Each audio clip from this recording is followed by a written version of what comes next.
Happy Friday, folks. We are tracking an incredibly warm start to the weekend. We're going to have to get past a little bit of rain to our north first, but that's all due to a warm front lifting, and we spend the majority of the daylight hours today dry. So let's start with Exact Track 4D to show you where the wet weather has set up this morning.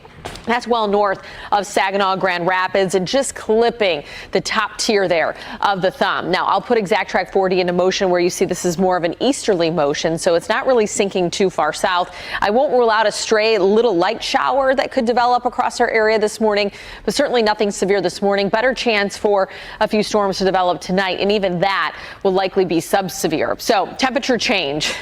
Noticeable might be an understatement. 20 degrees warmer at Metro Airport right now than where we were this time yesterday.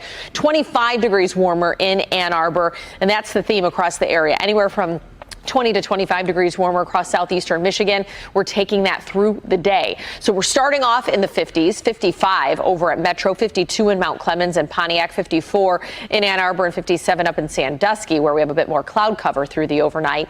But we will be soaring not just into the 70s. I think that we could easily see a couple communities hit 80 this afternoon. So we have mostly cloudy skies to start, especially if we get a few more breaks in the afternoon in that cloud cover, better chance of rising close to 80. But 70s put us well above average, which we should be in the upper 50s this time of year. It'll be warm. We have a couple shots at seeing some wet weather, and it's also going to be windy. So all the W's on the board today, but we'll see those wind gusts peaking around 30 to 35 miles per hour throughout the day. It's a southerly flow, so we're not really talking about wind chill factors, but you'll notice the wind if you're outside for any kind of sporting event. Speaking of, if you're heading to the Tigers game this evening, 6:40 first pitch against the Royals, and you can plan for partly to mostly cloudy skies. I think that we get the game in before any rain or storms develop across the area with the trailing cold front. So it's going to be a warm and windy, very summer-like feel to the Tigers game today. So warm front is currently lifting through the region. And when I said I'm not going to rule out a sprinkle or two throughout the morning, we're talking 8 a.m. or so, and it's very isolated. We're just holding on to the clouds throughout a chunk of the day, a couple breaks into the afternoon, but around 4 or 5, this model picking up maybe a little stray shower to our south. But the better chance for rain to return will be with the approaching cold front that doesn't roll through till tonight. So the widespread window for shower and storm activity tonight with that front will be 10 p.m. to 5 a.m. This pulling it in after midnight here across the metro area and not really having many of those storms fire off.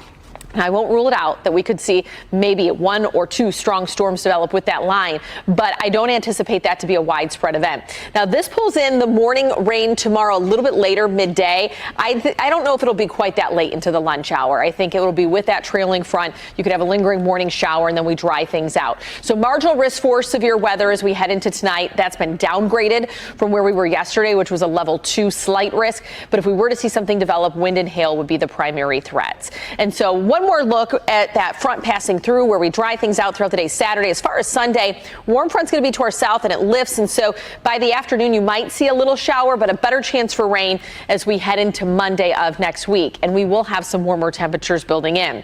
Close to 70 Monday with that warm front and rain. We're still in the 60s on Earth Day, looking to be dry, and then either side of 70 through the middle of next week. How about that, Darnell?